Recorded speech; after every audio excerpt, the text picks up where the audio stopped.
G'day guys, back with another rundown on another part of the vehicle of my R32 GTST that looks like a GTR. This is my engine. She's an rb25de+t. Well, the bottom end is anyway. So she's a DE short block out of a Stagia, which is a Skyline wagon, if you like.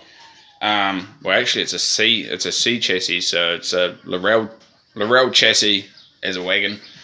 Then I've drilled a hole through the block for the oil feed.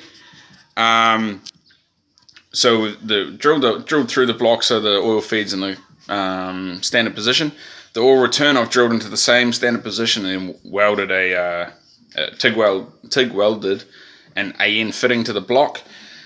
After that, we've put a multi-layer steel head gasket in there, a 1.5mm instead of the factory 1.1, just to decompress it a bit to make it take a bit more boost and whatnot.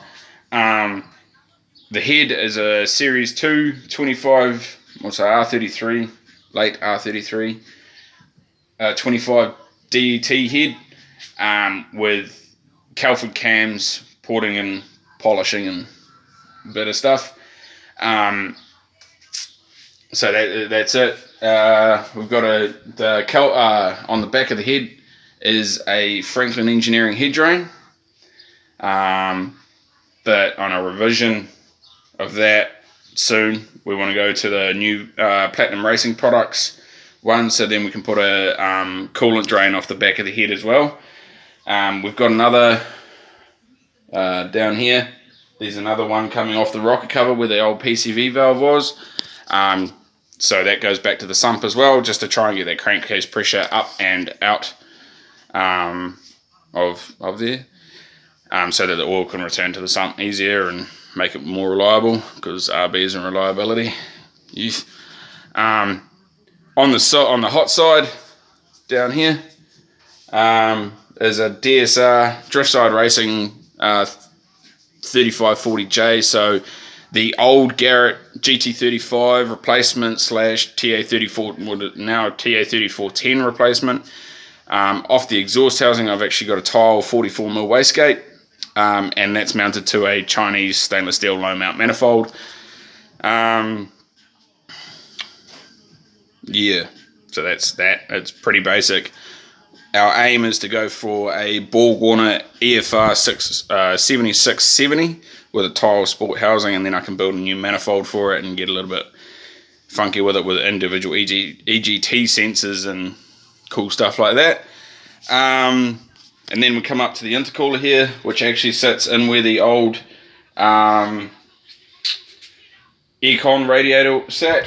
Then behind that, I've got a coil for power steering cooler. So I've just got a bit of aluminium tube and done a wave through there just to collect as much air as possible on the way through, so then we don't boil the power steering fluid, which is in that reservoir there that I made up. In the back corner, you can see it there, that's my catch can. Then we've got SR20 radiator out of an S13, and I've welded on this bit of pipe here to get so that the radiator is more efficient. Coming around the charge pipe side of it, we've got a Go Fast Bits GFB SV50, so 50mm blow valve, through to a ProFlow 80mm throttle body, onto an intake manifold that's my own creation. I sort of took inspiration for it from looking at Rips's manifolds, Hypertune's manifolds, IMR's manifolds, just all the people that build aftermarket manifolds for RBs. I sort of had a look at them, picked what I liked about it, and then made my own changes to see if, hell, my one made any other changes. Fuel rail wise, it's still running a factory rb20de+t fuel rig and rail. It just has the SARD 880cc injectors in it, And then for coils wise, we've got VN Commodore coil packs, so waste spark coil packs there, and it's running on a Link G1. I'm still retaining the factory cam angle sensor down in here.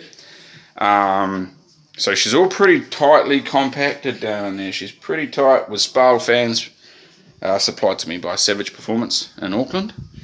Yeah, she's pretty basic, but it makes 332 kilowatt on 17.5 psi and 453 newton meters of torque from 4 grand. So it goes up to hits peak torque at about 4 grand, and then just goes flat all the way through to rev limiter. So it's got a mint torque curve in it. It doesn't drop off. It just comes up and goes straight across.